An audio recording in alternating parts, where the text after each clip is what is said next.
Now, here's the deal with tonight. I've invited Dwayne and Richard to be a part of tonight. What you guys are about to hear is years of what you would learn in college. I promise you that they have more. I went to university. They know more than some of those professors do. So I'm going to let them start out by telling you who they are, what they do, who they work for, and so forth in their position. So, Richard, let's go ahead and start with you. Okay, I'm Richard Moore. I'm Jonathan's brother, and obviously Pastor Brian's brother-in-law. 44 years old. I have a family of 5, 3 kids, my wife. Graduated from UTA in 1997, graduated from high school in 1986. I'm working currently as the controller for a door and hardware company in Dallas-Fort Worth. The controller is just the lead financial guy. He does all the accounting and all that stuff like that. And day-to-day routine is just basically business, all right? And before I start, I have to say, Jonathan, I found out how you won the Teacher of the Year award, and it's because that you have the answer to the previous question always in the next one. That was always my favorite teacher, too, in school. Clever, clever. So I'm Dwayne McFarland. I've got a wife and 3 little kiddos at home, 11, 8, and 3. So many of you, I know them because you obviously teach them in school. You guys are doing a good job with that, by the way, in youth service. So I just recently made a job change. So I have been at the company I'm at now for only about 5 months, but I've been in the medical field for the last 8 years, and I worked for 4 years with Merck Pharmaceuticals. So I was a pharmaceutical rep pretty much within a couple years of coming out of college. I graduated from North Texas in 1995, and then and then I worked for a medical device company for the last 4 years as a territory representative, and then as a regional sales manager. And so now the position I have is a product manager, and it's within a division of our company that's for business intelligence. So basically what I do now is I take what I learned over the last 8 years and I help create tools that help our sales team understand, okay, who should they go call on? What kind of conversations should they be having with them? So I'm kind of getting to do something different more with the creative product management side. So in the company's Novation, if I didn't say that.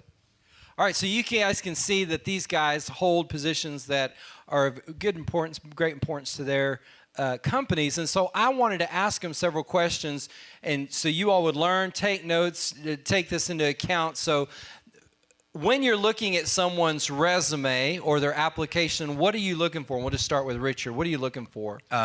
It's pretty simple. Neatness. If you don't fill out an application neatly, I'm going to slide you to the end of the pack. Okay? The other thing is answering every question. Even if you don't have confidence answering that question, your performance on the application is going to be pretty much an indication of what your performance is at work. And there is no wrong or right answer. Remember, you're in a race. You want to be close to the head of the pack when you get to the line. And if you can make that edge on an application, do it.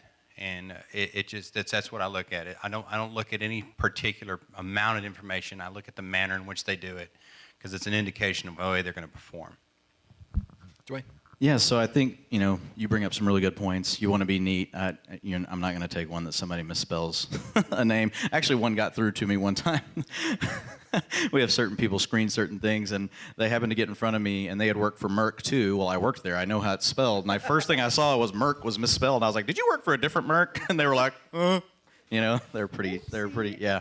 So that was kind of funny. Whenever I look at a resume, the thing that I'm looking for is, number one, I'm usually looking for someone that I see that has been consistent, right? I'm looking for someone that I feel hasn't really jumped all over the place. I'm not necessarily looking for someone that's like been here a year, been here a year, been here a year, been here 2 years, been here 6 months. You want to see somebody that that can come into something and that can really, that can come in and do it and have that stick-to-itness, right? Because there are going to be hard times in whatever job you're going to be in, and to me that starts to be a sign that, whenever the going gets tough, that's the type of person that's like, okay, I need a new job. Now, I'm not saying that whenever you're young, maybe you worked at a grocery store and then, you went and you worked, at a department store or whatever, but once you start your professional career, I don't pay as much attention to what they did while in college and in high school, but once they've started down that professional career path, I really want to see that they've been consistent. And I also kind of like to try to look for a story there. I look for people that I see that the changes in positions and things that they have taken, make sense, that I could see a strategy there, that I could see that, what, this is a person that has been not just thinking about a job, but they've been planning out their career, because that's the kind of person that you're going to want to look for. So in listing the stuff on there, what do you want to see? If they were held a position, what would you want to see on there that they... You're talking about a resume, more like it. Okay. High points. There's one thing that I stay away from, or I push to the side on resume. If it looks like it came out of a scrapbook, it's going to the end of the pack. Okay. You got to understand the position of the person that's interviewing. That usually an application process and just looking for that a position field is generally the last thing they want to do that day. Okay, so if you've got a 5-page resume and it's all cutesy and stuff, they're just going to slide that one to the end of the pack. Give me one that's 1 page and has the high points, where you went to school, how you did, if you had significant training on stuff. Let's get the high points and get it in there. Okay, as Dwayne very well, very precisely and very well said, tell the story. Tell them how you started. Show your progression. Have a plan and show that where you're going on that plan. If you're spotted all over the place, it's going to show that there's an inconsistency. Later on, Jonathan's probably going to get to it. He gave us the list, but you're going to see a pattern forming here, and it's going to be like, who's driving the train? You're driving the train, all right? You have to make that the first thing you remember. So on a resume, make it short, make it precise. If they really like what they see, they'll pull you in for an interview, then you can expand. All right? Yeah, I think, Richard hit on the biggest thing. You want to be concise. So you want to tell the story very quickly, right? Because I think there's a stat on it. The average person looks at a resume like 12 seconds or something. I don't know exactly. Don't quote me. But it's less than 20 before they're moving on to the next one. So, and there's also there's a strategy to even getting it to where it lands on someone's desk, because there's all kinds of ways that they can go through these resumes. So the thing that I would always try to do, especially when I was first trying to start to break into the medical device arena, is I would always, and I still do this to this day, if I'm looking at a job, I go read the specific job description, and then I use the words that they're using in there in my resume, right? Because if they're using some kind of machine to look for keywords, they're pretty much going to match what's in the job description. So that way, at least it lands in front of the person that's going to give it that 12 seconds and decide if you're moving on to the next pile. The other thing that I would do, kind of back to the telling the story, I don't know, and we'll probably talk again more about this later, but there's that, I don't know if any of you have heard of it, but it's called STAR interviewing. It's situation, task, action, result, right? So what it means is, what was your situation or your task that you had? What was the action you took, and what was the result? The biggest thing I see usually missing from a resume is the results. They're like, oh, well, I did A, B, and C, but they don't tell us what was the outcome of that, right? So anytime you can put any kind of number or anything like that, maybe you did some type of quality improvement. You had an idea at a job where, hey, I had an idea that we should change this. Put something in there about what was the actual result of that change once it happened, because that's ultimately what employers are looking for: is someone that can not just have an idea, but take that idea and then have an impact with it. So, what is the first impression you're looking for when you interview somebody? Dwayne, we'll start with you. Yeah. So the first impression, I think. Obviously you're going to look at the way the person presents themselves. I mean, it's really back to the resume again. Is you just want someone that's neat. You can have some style, that's okay. But you don't want to be way out of the box. You're looking for someone that's not trying to say, "Hey, look at me." That's the person I don't want. I don't want the person that's screaming, "Hey, look at me," right? Because that person, I'm going to have to baby them all the time. I'm going to have to always turn and say, "Hey, I'm looking at you." I'm really looking for the person that I know that can come in and do the job. That's what I want. I don't want someone that I have to help them do the job or do that, kind of the babying thing. So it's amazing the things you pick up on just by the way people present themselves. But I would just say, keep it simple. Keep it simple. Make sure your shoes are polished, all the normal things that you would do. And it sounds kind of trivial, right? Why would someone judge me by that? Why would someone judge me by, what I'm wearing? The problem is people do it. So you have to be ready for it, because what you don't want to do is, if they're going to be interviewing 20 people that day or 10 people that day, you don't want to do anything that's immediately going to eliminate you so that they're not listening to you throughout the interview. And Dwayne makes a perfect point about that. In an interview, your appearance is the first thing. Press your clothes, make sure that they match. Take that extra time to even go to somebody that you respect. You girls dress awesome. One of you guys goes to an interview, ask them, does this look nice? It's not a bad idea. The first impression, when you go on an interview, treat it like a first date. If you want that person to ask you back, you have to make it count. If you go in there, sling it against the wall and say, if it sticks, it sticks. If it doesn't, it will not stick. And the poorest thing about that is that eventually will catch up to you. It'll deteriorate your motivation, and it'll deteriorate your self-esteem. And you'll sit there and after interview, I've dealt with this over and over again with people that we've helped. They go on interview after interview, and you can see it start to break them down. So make that good first impression. Be engaging. Don't be afraid of talking. If you have a fear of communicating with people, pray before an interview. Ask God, hey, listen, I'm very excited about this. I'm very self-conscious, and I'm thinking that, man, everything I say, like right now, I'm very self-conscious about what I am doing. I don't do well in front of people, but you have to go in with prayer. You have to sit there and engage and sit there and say, I have to make an impression.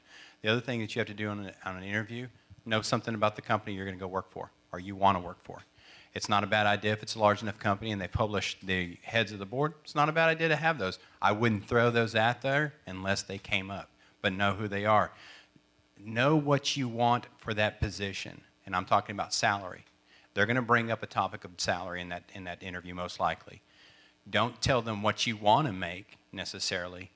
Go in there and research. The internet's a fabulous tool. You can find out what almost every average salary is on almost every position based on geographic.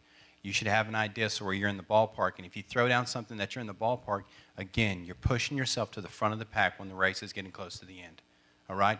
You're not so much making it against yourself. You're making it against other candidates. Okay? You got to understand that. Make the cuts, make the edges. There's a lot of people graduating from college. There's a lot of people that are doing things that make them employable.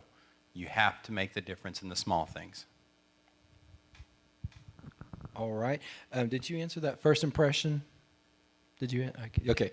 What questions do you want answered when you're interviewing? Richard, what questions do you want answered when somebody, like if they were going out, what should they expect to be able to answer? Okay. That's a tough one for me because I interview for a number of positions in our company, financial, project management, and stuff. So it's dependent upon that task. Dwayne said it perfectly with his resume. If there's some key position you're looking at, you better know something about that position. If there's a machine that you want to be, if you're interviewing for to run, know the machine. Know manufacturers, know high points, know all that stuff. So be informed about the position you're going to be in. As you go up in the education level, let's say that you're an architect, you better be on your cues and on your points when it comes to things that are essential to that type of field. If you go in there and you're just saying, hey, listen, I like building buildings, you're going to slide to the back of the pack, okay? You have to be specific. And so there's no right or wrong questions to ask or not answer. You just better be very informed about what you want, and then you better be prepared to answer them, excuse me. Yeah, so the questions that, I like to have answered are the ones that I ask. I say that in all seriousness because you wouldn't believe the number of people that you come in, they're not even listening. You ask the question, and they go on like this diatribe about whatever. And, I've seen some crazy stuff in interviews, and, people just, really hurt themselves right out of the gate by not listening and not answering the question that's being asked. So the way you can typically, especially first coming out of college, again, this kind of goes back. I would encourage all of you to go look up STAR interviewing. It's basically behavioral interviewing. Most employers are going to use it. They use it because it's been proven that if you ask people to talk about specific situations in their lives and give the details, they're less likely to be able to lie. That's basically why they do it, right? So they want to watch you tie it back to something that you've actually done. So what I would recommend that you all do is research that, number one, but typically they're going to tie into a few key buckets. So, right, accomplishment. So they're going to want you to talk about your greatest accomplishment in the last year or whatever. So you're going to need to be able to talk about, here's what I face, Here's what I was able to do. Here's the result that I achieved. And I know it sounds, it is repetitive, but if you can get to where you can do that, you can answer any question. And if you get to where you can get with these overarching buckets, so accomplishments is going to be 1. Handling stress and handling, pressure of a job will be 2. Being able to work with others will be another one. Communication will be another one. I mean, it's not rocket science. These are general things. Integrity will be a huge one, right? So those are they can all be asked in several different ways, but what you typically find is you'll find about 8 or 9 different areas that pretty much can cover everything. And those are just some of the examples of those. So I've had people throw out the craziest questions ever in an interview, and if you've already thought about it like that ahead of time, they're looking to see if they can basically catch you off guard. That's not necessarily a strategy I use in interviewing, but certain people will use that. And if you've already thought about all those things, it's not about the specific question. There's an underlying something going on, right, that they're asking in that question. And always don't be afraid to say, hey, that's a really good question. Can I have a second to think about that? Don't feel bad. Don't just try to barge off into an answer if you're not sure, because then you end up doing what I was talking about earlier, which is you look like you didn't listen and you didn't have an answer, so you just wanted to talk. So, what questions do you want to be asked by that person? I'd like them to be asking. That's a good question. Let me get a minute about that. Salary requirements is always one that they kind of avoid. It's an awkward moment when you sit there and they kind of words, well, I don't know. They think that, well, I don't want to be greedy. It's part of your due diligence. It's a responsibility that you have. Research it, find out. The other thing that I like asking is families are dynamic a lot. And what I mean by that is there's a lot of one-parent families, okay? So I certainly want a candidate to come in and be willing to ask me and say, hey, listen, my schedule's tight. And what are the problems with working around that? That's an excellent question. I've had candidates and I've had employees, and thank God, I have some wonderful people that work with me. But it's kind of discouraging after the fact when you hire somebody and they're doing a great job and they're missing about 15 days a year because of things that are going on in their lives. That'd have been a different thing if we talked about it earlier. So that's what I wish they'd be more open. I don't need to know about all your crazy uncles, but I do want to know, hey, listen, I have a dynamic family. It's different. Does this job fit this? Let's talk about that. Yeah, so I think there's 2 schools of thought on that. So I mean, the salary thing is tricky. I think it depends on what kind of job you're interviewing for. I think you have to really fill that out, right?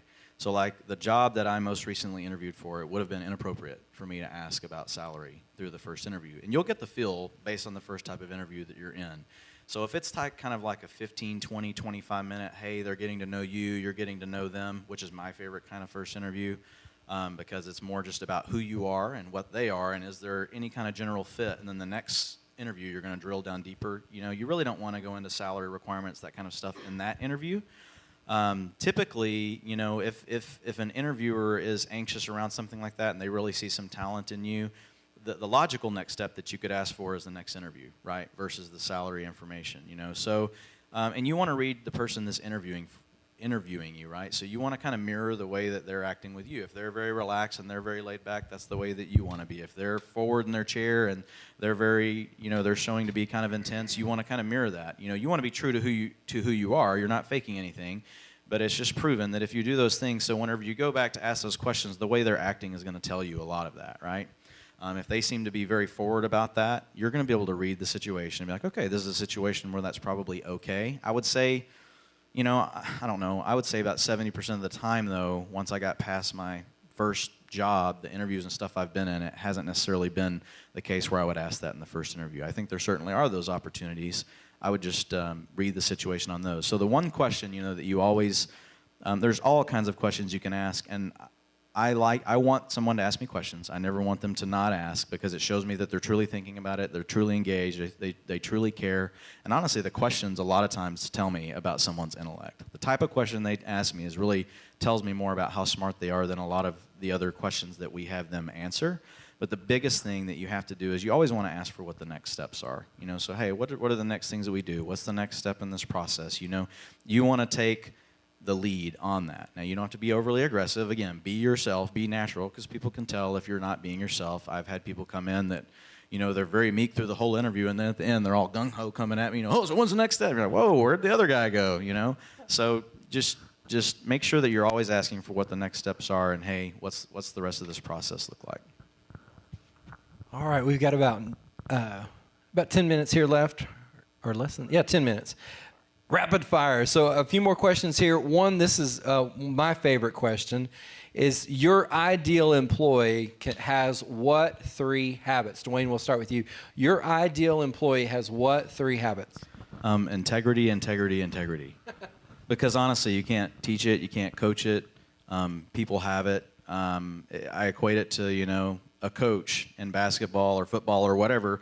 They're looking for people that are tall because they can't coach you being tall. They can't coach you being fast. You either are or you're not. And quite honestly, employers don't want to spend their time trying to figure out if you have integrity or not. So integrity leads to tons of other things, which I won't go into since we're in rapid fire. But the one major thing is work ethic. So if you're hiring somebody, again, back to that point, you don't want to do their job for them. If I ever have to do their job for them, then I shouldn't have hired them. I should just do their job and they can pay me twice as much money. You want to have someone that can go in and do the job and they can do it on their own. And without integrity, that's impossible. I would repeat that. I mean, that's exactly what I would say. You'll never regain a person's trust, especially in a workplace, if you lose it. You just don't want to be in that position. So just kind of expanding on that, think of somebody that's in your organization right now that is turnkey and really essential to what you do. What makes them that? Give us specifics on that. Dwayne, what makes that person? Yeah, so I'm actually going to refer back to my previous employer, CareFusion, for this one. So I work for a guy named Phil Royston. He actually hired me. He brought me into the company. And, Phil was the best boss, that I've ever had. I'm still in touch with him all the time. But it's all back to that same thing. The integrity that Phil had, no matter the highs or the lows, the pressure. So he was the VP of sales, and I was a regional sales manager. So he was the level above me and basically reported to the president of our company, to our CEO. And, he was so consistent. He wasn't ever, off the handle mad about anything, but he also wasn't just overly, too excited about anything. And I always knew what to expect from him. I always knew that, hey, this is what Phil expects. These are the things that I need to do. I was never thrown curveballs. It was never a deal where, oh my gosh, what's he going to be today? He was so consistent, and he was a godly man, and it was very evident. He didn't have to say it. I mean, I knew it from the time I met the guy. Not for any reason like he was carrying a Bible or being prayerful in front of me, but you can tell with some people. And I mean, we grew a relationship, and I did find all those things out about him. But just the consistency, that he provided, so you'll run into all kinds of people, and there's a lot of people that are just all over the place, up and down every day. Don't be one of those people. And he always had that, he had a great thing that he shared with me. He said, Dwayne, he goes, it's not about your feelings, just like Pastor Brian talks about all the time. He goes, you have an underlying joy, from God. Your joy is what keeps you steady through the highs, through the lows. It's what keeps you from being on those peaks and then those valleys. Joy is not about feelings. It's not about how you wake up and whatever emotion hits you for the day. It's about, trusting in God, knowing that you're prepared to go do your job, and then just going out and executing on what you've practiced. That's good. Richard? Lead by example. We have some really wonderful people in our company. We have about 4 departments. Each has a manager. There's some that are not that good. The ones that lead by example, they're the first ones there. They have integrity about what they do. They have compassionate. They see the human aspect of every business is business. People are in business. And if you don't understand the human aspect of business, then you're going to be a failure. So they always keep that in front of them. But most of all is they're not going to tell you what to do. They've already shown you what to do. And that's the essential part. Those are the best managers, and that's what you need. All right, a couple more here, and then I'm going to give you a highlight on next week, so we're going to ask him. This is kind of we'll start with Richard. What does your boss look for in your position? What makes you valuable to DFW Door and Hardware? Well, 20 years of service probably. I've been there since I was 21, and I started off into the company as a delivery driver, and worked my way up and got to a position where I am just by consistency and faithfulness. And there's been some strong conversations we've had with each other, and I'm not going to say this is a template. I'm just telling you, I'm answering the question honestly. I look at him as a father figure, and it's a family relationship between he and I, and I've told him that. And so the value of the relationship that I have in that company and what he looks at to me, and we've talked about this, is that it goes beyond a dollar and a cent. It goes back to a relationship that, hey, listen, you know, we'd be close if we weren't in business. And so that's basically the role we have. And what was the question again, Jonathan? I was trying to So what does your boss look for in your position? What makes you valuable to your organization? I think, you know, it's probably a lot of the same things that we've talked about. You know, whenever I was interviewing for this job, I was also interviewing to, you know, also you get to a point to where you're really deciding, hey, I mean, is this what I want to go do? Is this where I want to be a part of? And, you know, is this where God's blessing is ultimately? You know, it's not really about us. It's all about God. But I think it always comes back to, you know, having people that you can count on to go do their job. I mean, that's really it. If you feel like you have someone that you can trust, if you feel like you have someone that's, you know, got a good head on their shoulders and they're going to be able to go figure things out, right, and not always be coming back to you for the answers. And it's okay. I mean, you can go ask your boss. You obviously need help. You're learning how to do a new job. But I think that's the ultimate thing. I mean, whenever my boss said that, you know, afterwards she said she liked my hair. But other than that, I don't really know. I don't really know why she hired me. You know, I think that now that I have conversations with her, I mean, that's what she says she appreciates. You know, are people that can, you know, hey, I can give you something. You're going to go do it. You're going to go figure it out. You know, and you're going to go. I think it's going that extra mile, right? It's not just doing your job, but it's doing it the very best, and knowing that you're hiring people that they're going to do whatever it takes to make sure that the job not just gets done, but that it gets done right, that it's looked at from every angle, and that you come up with the best solution. Okay, last one, and actually Richard gave this one the importance of networking. So you want to expound on that, Richard, and then Dwayne will wrap it up with you on networking. Okay, the statistical facts. 70% of every job that is given out is through somebody that networked. It's just the odds are in your favor if you go out there and you... So it's like the Hunger Games? It's like... Yes, May exactly. the odds may be right. Yeah, exactly. I lost you for a minute there. You're going to have to make contacts. You're going to be in school. You're going to be in clubs. You're going to be in relationships. Keep those lasting.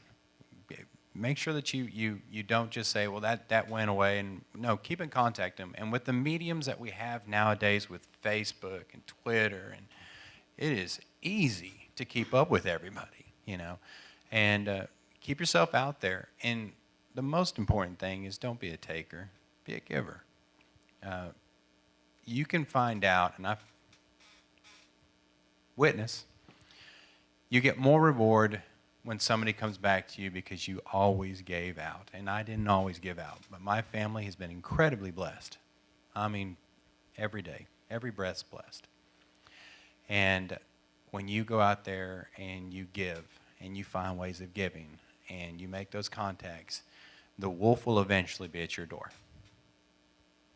That's when you find out the network you're in. Because this family has always helped us out. My family, this church family, we've been through all kinds of things. And that is a mirror of your business. Be out there helping people. If you find somebody that needs a job, look with them. Look for them. Make those contacts for them. Because it's seed that you sow. And you're watering it and you put it in good soil. And then when you need help, and you will need help, they'll look for you. Yeah, I mean, we're almost out of time. It's what he just said. When networking, the key is it's not about you. This job that I just got, I mean, was due to networking. It was someone else that worked in my company at Care Fusion. They knew that I was looking for something here. My cool microphone. Oh, man, you got the really cool microphone.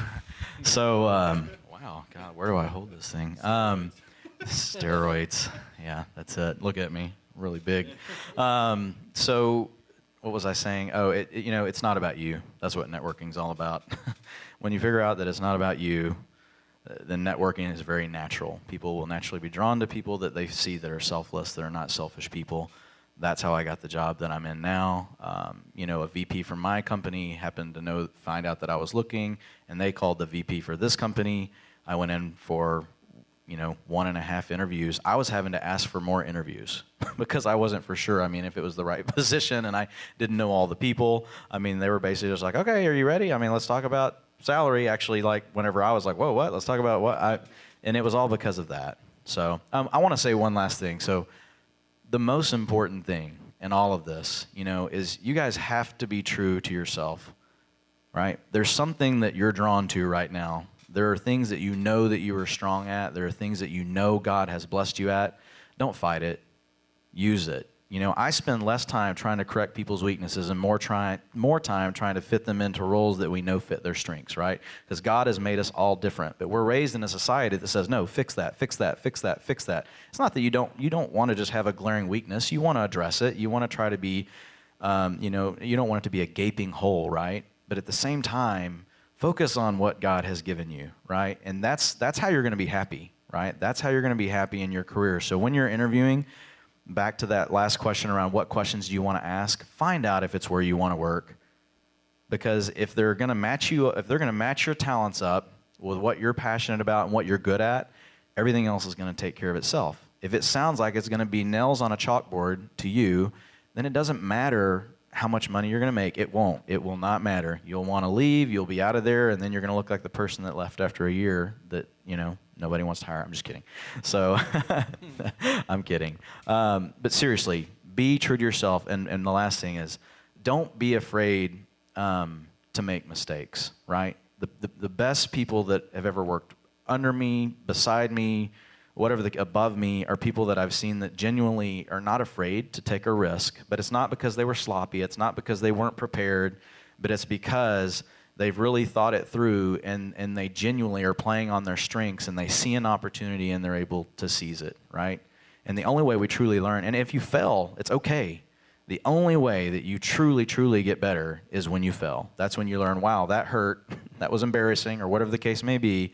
I don't want that to happen again, so what do I need to do in the future to keep that from happening again?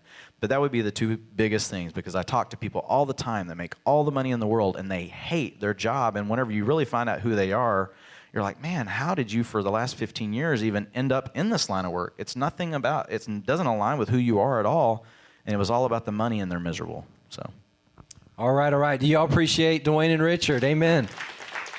All right, so next week we're going to wrap this up with them, and let me give you kind of sneak peek. Ryan, if you'll give me some transition music in 2 seconds. They're going to talk about debt, financing college, large purchases like cars and homes, credit cards, savings, your money, your time working for you, your money working for you. If we have time, we're going to get into family, what makes a young successful family, what makes a successful father, husband, and so forth. So as many as we can get to, and if we have time, questions from you guys as well. So let me know. You can always tweet me or email me or something like that if you've got a question. All right. Yeah. This is okay.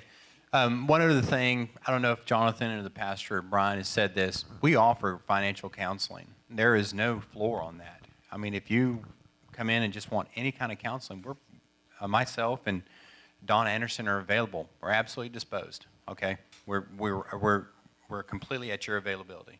Okay, so if there's something you're like, man, I didn't get that, Richard. I don't understand that. Please come and see us.